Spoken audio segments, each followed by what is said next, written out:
Hello, আসসালামু আলাইকুম। আজকে যে জিনিসটা নিয়ে আলাপ করব সেটা হচ্ছে অক্সিজেন সেন্সর। আমার বাইকে কেনার পর থেকে অক্সিজেন সেন্সর কখনো ক্লিন করা হয় নাই।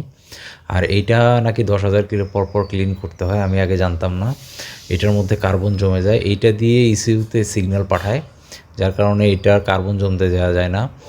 এই যে দেখেন কতটা কার্বন জমে একদম কালো হয়ে গেছে। এটা ঠিক রাখতে গেলে 10,000 কিলো পর আপনাকে ক্লিন করতে হবে, তাহলে এটা ঠিক থাকবে। আর এটার দামটাও কিন্তু অনেক, R15-এরটা প্রায় 5,500 মতো। এটা ক্লিন করতে হলে পেট্রোল অথবা অকটেন দিয়ে এইভাবে ভিজিয়ে রাখতে হয় 5-7 মিনিট। আর যদি WD-40 থাকে তাহলে খুব তাড়াতাড়ি ক্লিন করা সম্ভব ওটা দিয়ে।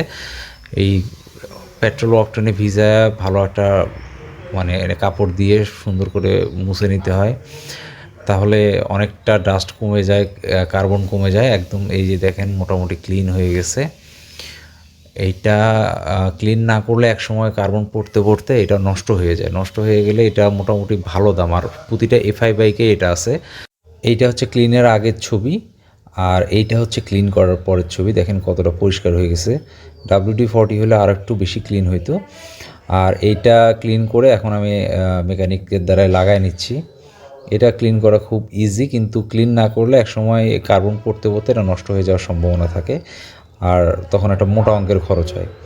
যার কারণে চেষ্টা করবেন যে প্রতি 10,000 কিলোমিটার পর এই অক্সিজেন সেন্সরটা পরিষ্কার করে, আর এটা খোলা আর লাগানো খুব ইজি। এটা প্রতিটা এফআই বাইকেরই আছে। এফআই বাইকের জন্য এটা গুরুত্বপূর্ণ একটা জিনিস। ধন্যবাদ।